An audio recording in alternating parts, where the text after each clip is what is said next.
नमस्कार दोस्तों, मैं कुलदीप कुमार के सर यूथ पाठशाला ऐप और संकुल मार्गदर्शन पर आप सभी का बहुत बहुत स्वागत करता हूं। एक नए बिंदु के साथ, एक नए टॉपिक के साथ, एक नई कड़ी के साथ। मेरो तो गिरधर गोपाल दूसरो न कोई, मेरो तो गिरधर गोपाल दूसरो न कोई, जाके सिर मोर मुकटब मेरो पति सोही। ऐसी भावना रखने वाली थी मरु मंदाकिनी मीरा। तो आज हम लोग पढ़ने जा रहे हैं मरु मंदाकिनी मीरा। आज का हमारा मुख्य बिंदु है मरु मंदाकिनी मीरा। मंदाकिनी क्या होता है? वैसे तो हिंदी के विद्यार्थी सभी जानते हैं। मंदाकिनी से तात्पर्य है गंगा। मंदाकिनी से तात्पर्य है गंगा और मरु मंदाकिनी से तात्पर्य है कि हमारे राजस्थान की गंगा। तो मरु मंदाकिनी मीरा के बारे में आज हम लोग पढ़ने जा रहे हैं। मीरा आती है कृष्ण काव्य के निरपेक्ष भक्तों के अंतर्गत, क्योंकि इन्होंने निरपेक्ष से तात्पर्य है वो जो किसी संप्रदाय से संबंधित नहीं थे। उस प्रकार मीरा भक्त आती है। मीरा किसकी भक्त थी? कृष्ण की भक्त थी। कृष्ण की अनन्य भक्त थी मीरा। मीरा की जो भक्ति थी वो माधुर्य भाव की थी। और राजस्थान में कोई भी ऐसा व्यक्ति नहीं है या कोई ऐसा विद्यार्थी नहीं है हिंदी का जो मीरा को न जानता हो, मीरा की भक्ति को न जानता हो। सबकी भक्ति एक तरफ और मीरा की भक्ति एक तरफ, क्योंकि मीरा जो थी वो माधुर्य भाव की भक्ति करती थी। माधुर्य भाव की भक्ति जो है वो श्री कृष्ण के प्रति थी। और वह भक्ति ऐसी थी कि मीरा श्री कृष्ण को अपना पति मानती थी। श्री कृष्ण को अपना पति मानकर उन्होंने भक्ति की थी। ऐसा कहा जाता है कि जब इनके पति का देहांत हो गया था, तो जैसे कि राजपूती समाज में होता है कि पति के साथ पत्नी को सती होना पड़ता है, और ऐसा किया गया कि उनको भी सती होने के लिए कहा गया, लेकिन वो वहां से चली गई। उन्होंने इस प्रथा का विरोध किया था। इस प्रथा का विरोध किया था। उन्होंने अपना जो भी श्रृंगार था उसको भी नहीं उतारा था। क्यों नहीं उतारा था? क्योंकि वो उनको पति मानने की बजाय अपना पति श्री कृष्ण को ही मानती थी। तो जो मीरा थी वो श्री कृष्ण को अपना पति मानती थी। अब मीरा के बारे में पढ़ते हैं। प्रारंभ से जन्म कब हुआ था? जन्म इनका मीरा का जन्म हुआ था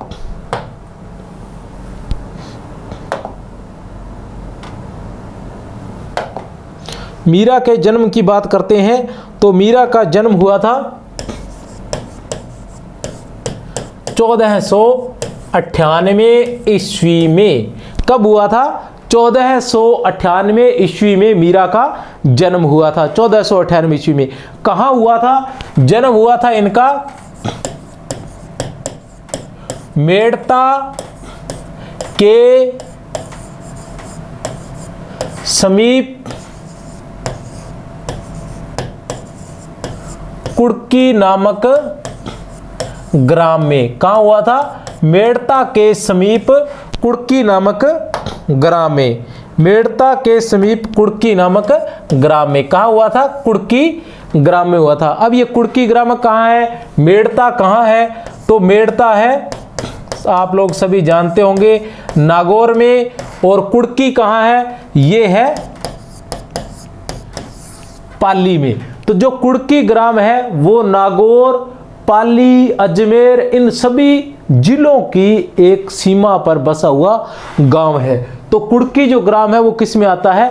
पाली में आता है, जो नागौर से या मेड़ता से बिल्कुल नजदीक है। कहाँ आता है? पाली गांव में। पाली के कुड़की ग्राम में किसका जन्म हुआ था? मीरा का जन्म हुआ था 1498 ईस्वी में। कृष्ण की अनन्य भक्त मीरा का जन्म। निधन हुआ था मीरा का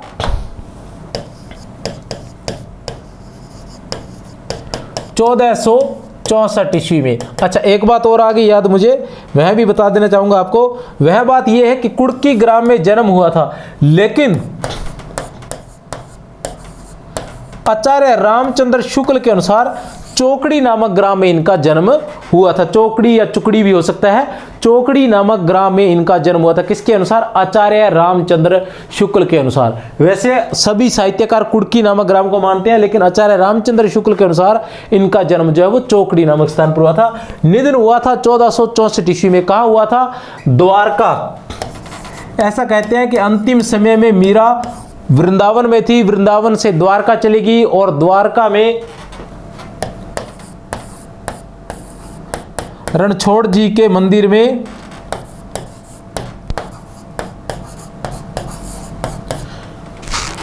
इन्होंने अपनी देह त्याग दी थी। 1564 ईस्वी में।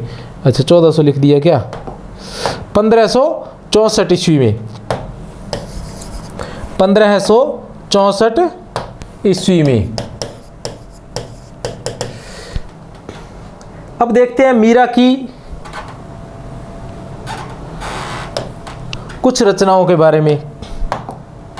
मीरा की रचनाएं, तो मीरा की जो रचनाएं हैं उनको हम बड़े ही आसान तरीके से और एक छोटी सी ट्रिक के माध्यम से याद करेंगे। जैसा कि मैं आपको पहले ही बता चुका हूं कि सभी बिंदुओं को 3 या 4 तरीकों से किया जाएगा। आपको जो पसंद हो आप उसी तरीके से पढ़ सकते हैं, और 3-4 तरीके सभी तरीके से पढ़ेंगे तो आपको और ज़्यादा अच्छे से याद हो जाएगा। तो तरीके कौन से? पहला तो यह है कि विस्तार से भी बताया जाएगा प्रत्येक बिंदु को। दूसरा यह है कि ट्रिक के माध्यम से भी बताया जाएगा। तीसरा यह है कि उसको वस्तुनिष्ठ प्रश्नों के माध्यम से भी बताने का प्रयास किया जाएगा। तो यहां विस्तार से और ट्रिक से दोनों ही रहेगा। सबसे पहले ट्रिक से आते हैं। ट्रिक में क्या रहता है कि सबसे पहले हम 1 नंबर पर लेते हैं रचनाओं को।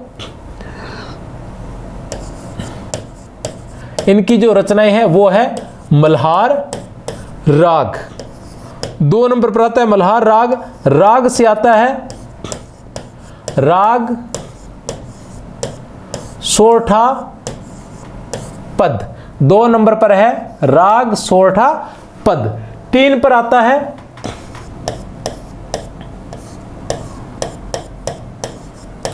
राग गोविंद। 4 पर आएगा गीत गोविंद टीका। 1 नंबर पर है मल्हार राग, 2 नंबर पर है राग सोरठा पद, 3 नंबर पर है राग गोविंद और 4 नंबर पर है गीत गोविंद टीका। ये 4 हो गए, एक श्रेणी में आ सकते हैं। उसके बाद आता है हमारे पास, दिख तो रहे ना, हाँ देख सकते हैं आप, ठीक है। उसके बाद आता है हमारे पास 5 नंबर पर। 5 नंबर पर आता है हमारे पास नरसिंह जी का मायरा। नरसिंह जी का मायरा। 6 नंबर पर आता है हमारे पास नरसिंह मेहता की हुंडी। 7 नंबर पर आता है हमारे पास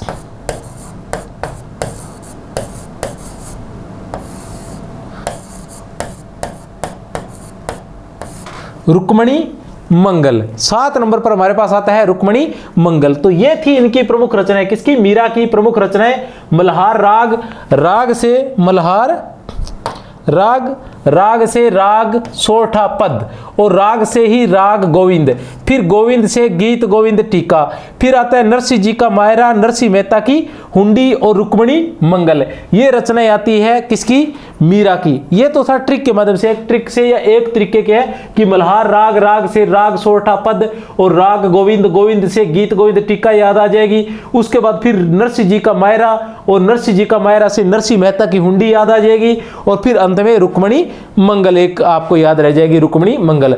अब आते हैं हम आचार्य रामचंद्र शुक्ल के अनुसार।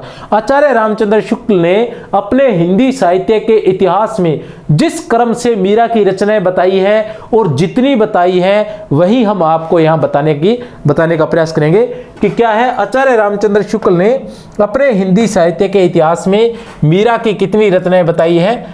4 रचनाएं बताई हैं। अब आपके पास या आपको स्वतंत्रता है कि आप चाहें वैसे इनको याद कर सकते हैं, लेकिन मैं तो यही बताना चाहूंगा कि पहले आप इन रचनाओं को इस तरीके से याद कीजिए और बाद में जो आचार्य रामचंद्र शुक्ल की रचनाएं हैं उनको इस तरीके से याद कीजिए। कैसे याद करेंगे? 5 नंबर से उठा लीजिए। 5 नंबर से 1 नंबर पर नरसी जी का मायरा, नरसी जी का मायरा। फिर उठा लीजिए 4 नंबर गीत गोविंद टीका। फिर उठा लीजिए 3 नंबर पर राग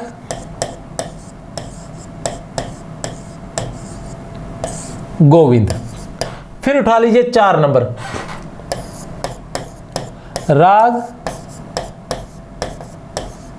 सोठा पद। ये 4, 1 नंबर 2 नंबर 1 नंबर 2 3 और 4, ये चारों रचनाएं उल्टे क्रम में आप लिखेंगे तो याद रह जाएगा, और चाहो तो अलग अलग भी याद कर सकते हो, हम आपकी इच्छा है, मैं आपको किसी प्रकार से बाध्य नहीं करूंगा। नरसी जी का मायरा, गीत गोविंद टीका, राग गोविंद और राग सोठा पद, इसी क्रम में उन्होंने रचनाओं का वर्णन किया है। ठीक है, आचार्य रामचंद्र शुक्ल के बारे में यह समस्या रहती है कि उनके बारे में उनके क्रम को भी पूछ लिया जाता है कि किस क्रम में उन्होंने रचनाओं का विवरण दिया है या वर्णन किया है, तो इसी क्रम में उन्होंने रचनाएं बताई है। किसकी? 4 रचनाएं मानी है उन्होंने। किसकी? मीरा की 4 रचनाएं मानी है। तो मीरा के बारे में कुछ तथ्य और बताना चाहूंगा। उन तथ्य में यह है कि मीरा का जो गुरु है, हालांकि साहित्यकार अब नहीं मानते हैं, लेकिन ऐसा कहा जाता है कि मीरा के जो गुरु थे वो थे रैदास। मीरा के जो गुरु थे वो क्या थे? रैदास। रैदास को मीरा का गुरु माना जाता है, लेकिन बाद में अनेक तथ्यों के माध्यम से ये कहा गया है कि रैदास मीरा के गुरु नहीं हो सकते। कारण ये था कि रैदास का जो जन्म है वो माना जाता है 1398 ईस्वी। रैदास का जो जन्म है वो माना जाता है 1398 ईस्वी, और जो मीरा का जन्म है वो माना जाता है 1498 ईस्वी। तो 100 साल का अंतर आ जाता है, एक तो सीधा जन्म में 1498 ईस्वी और 1398 ईस्वी माना जाता है। 100 साल का अंतर तो यही आ जाता है भी 100 साल के हो चुके थे, और इससे ज़्यादा फिर कितने के जियोगे। अब गुरु बनाने के लिए कम से कम मीरा 15 या 20 साल की तो रही होगी। अब 20 साल की रही होगी तो कहने का मतलब 120 साल बाद उन्होंने कब गुरु बनाया होगा, ये समझ से बाहर है। लेकिन ऐसा कहा जाता है कि रैदास, अगर गुरु की बात आती है तो मीरा के गुरु रैदास को माना जाता है। किसको माना जाए? रैदास को। अब इसके साथ साथ एक बात और भी आती है, उसमें यह आता है कि मीरा जो थी वो कृष्ण भक्त बन गई थी, और जिस समाज में उसका जन्म हुआ था उस समाज में स्त्रियों का घर से बाहर निकलना तो दूर, घूंघट उठाना तक भी उनको, घूंघट उठाने तक की भी इजाज़त उनको नहीं थी। और मीरा ने क्या किया था कि वो कृष्ण की भक्त बनकर साधु संतों के साथ बैठी रहती थी और मंदिरों में जाती थी या बाहर घूमती थी, या जो भी ये भजन संध्या वगैरह, भजन वगैरह जहाँ भी होते थे वहाँ वो मीरा चली जाती थी। तो ऐसी स्थिति में उनके जो भी परिवार थे उन्होंने उनको जहर देकर मारने की या अनेक प्रयासों से उनको मारने का प्रयास किया था, लेकिन ऐसा कहा जाता है कि श्री कृष्ण ने उनको प्रत्येक बार बचा लिया था। तो ऐसी स्थिति जब आ गई तब उनके सामने एक समस्या खड़ी होगी। वह समस्या ये थी कि ऐसे परिवार को जो उसे श्री कृष्ण की भक्ति से दूर करना चाहता है या जो उसे मारना चाहता है, तो ऐसी स्थिति में वह क्या करे। तो इस स्थिति से छुटकारा पाने के लिए उन्होंने किसको पत्र लिखा था? तुलसीदास जी को पत्र लिखा था। तुलसीदास जी को पत्र लिखा था कि सभी मुझे मारने पर उतारू है तो मैं क्या कर सकती हूँ। तब उन्होंने कहा था, जाके प्रिय न राम विदेही तजो ताको कोटि समबेरी यद्यपि परम स्नेही। जिनको राम और सीता प्रिय नहीं है, अर्थात जिनको ईश्वर प्रिय नहीं है, ऐसे लोग चाहे आपको कितने भी प्रिय क्यों ना हो उन्हें त्याग देना चाहिए। ऐसा कहकर तुलसीदास जी ने उनको वापस लिखा था। तो ये थे मीरा के बारे में। मीरा को मरुमंदाकिनी भी कहा जाता है, और मीरा की जो भक्ति थी वो माधुर्य भाव की थी। मीरा की जो भक्ति थी वो दैन्य और माधुर्य भाव की थी। प्रमुख रूप से उसको माधुर्य भाव की ही भक्ति माना जाता है। मीरा की जो भाषा थी वो राजस्थानी मिश्रित ब्रज भाषा थी, राजस्थानी मिश्रित ब्रज भाषा थी, जिसमें गुजराती के भी बहुत सारे शब्द मिश्रित रहते हैं उनकी रचनाओं में। और मीरा की जितनी भी रचनाएं, उनमें से कोई भी रचना प्रमाणिक रचनाएं नहीं मानी जाती है। उनके कुछ पद हैं जो अलग अलग लोगों ने अलग अलग तरह से मान रखे हैं, जिनके अंदर जो मीरा पदावली है परशुराम चतुर्वेदी जी की, उसको प्रमाणिक माना जा सकता है थोड़ा बहुत, या उसमें जो पद है वो उन्होंने प्रयास किया है कि प्रमाणिक पदों को ही लिया है, नहीं तो अन्य भक्तों के पद भी उनके साथ जोड़ दिए गए हैं, या खुद बनाकर भी उनके पद जोड़ दिए गए हैं। बहुत सी रचनाओं को प्रमाणिक, हम उनकी रचनाओं को प्रमाणिक नहीं मान सकते हैं। फिर चलते हैं आगे मीरा के बारे में विस्तार से जानने के लिए। तो मीरा के बारे में विस्तार से जानेंगे तब हम देखते हैं कि मीरा का जन्म 1498 ईस्वी में, निधन हुआ था 1564 ईस्वी में। पिता राव रतन सिंह और दादा राव दूधा गुरु इनके हरिदास थे, और इनका जो वंश है वो राठौर वंश की मेड़तिया शाखा में हुआ था। इस शाखा के प्रवर्तक राव दूधा थे, मेड़तिया शाखा में हुआ था इनका जन्म, इसके राव दूधा थे।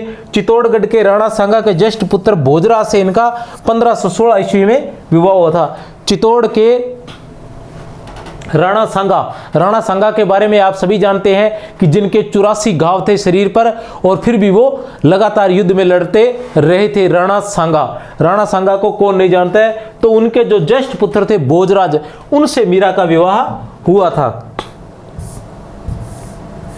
इनकी रचनाएं हैं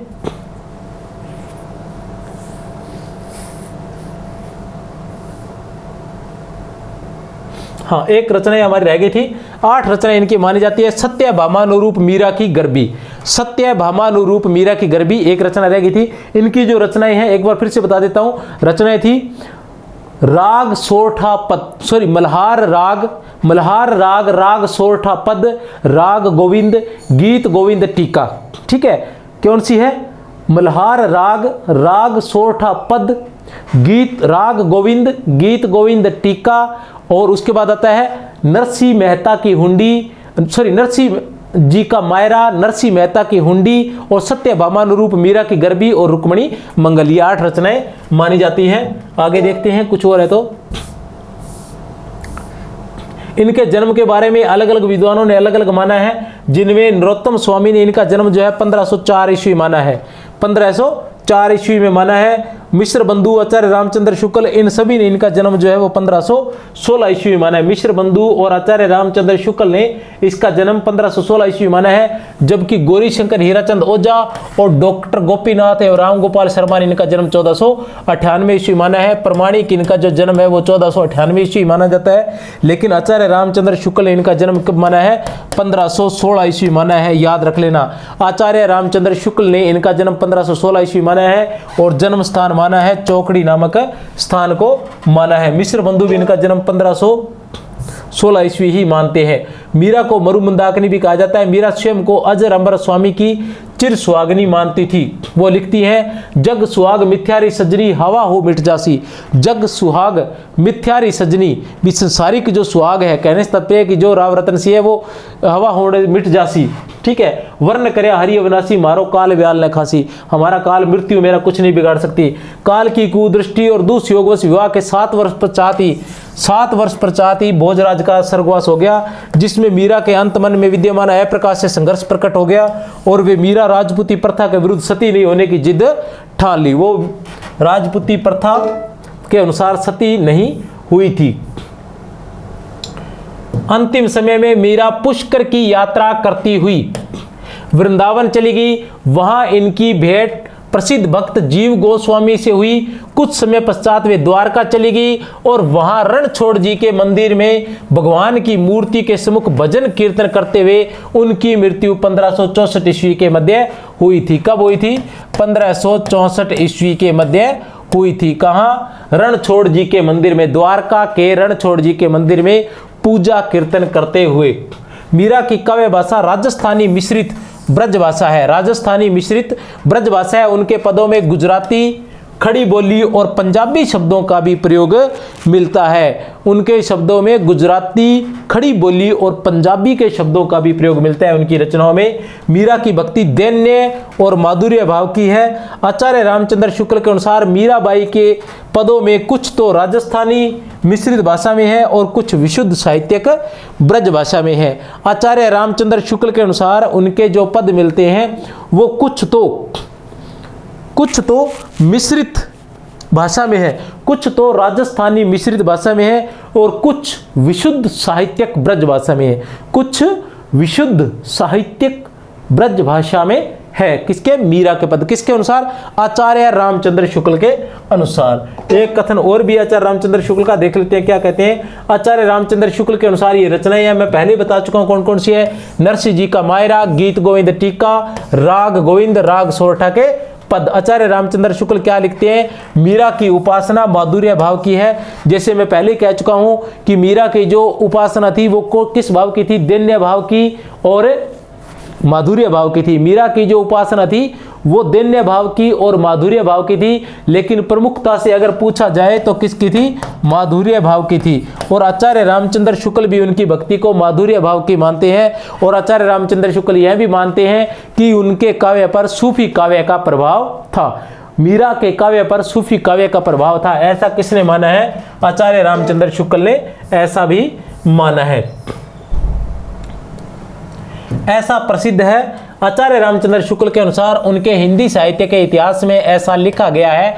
क्या लिखा गया है? ऐसा प्रसिद्ध है कि घरवालों से तंग आकर इन्होंने गोस्वामी तुलसीदास जी को यह पद लिखकर भेजा था। कौन सा पद लिखा था आचार्य रामचंद्र शुक्ल के हिंदी साहित्य के इतिहास में? आप पढ़ेंगे तो आपको यह पद मिल जाएगा। क्या है पद? स्वस्ति श्री तुलसी कुलभूषण दूषण हरण गोसाई, 12 बार प्रणाम करूं अब हरू शोक समुदाय। 12 बार प्रणाम करहूं अब हरू शोक समुदाय, घर के सवजन हमारे जेते सबन उपाधि बढ़ाई। साधु संग अरु भजन करत मोहि देत कलेश महाई, मेरे मात के सम हो हरि भक्तन सुखदाई। हमको कहा उचित करीबो सो लिखिए समझाई।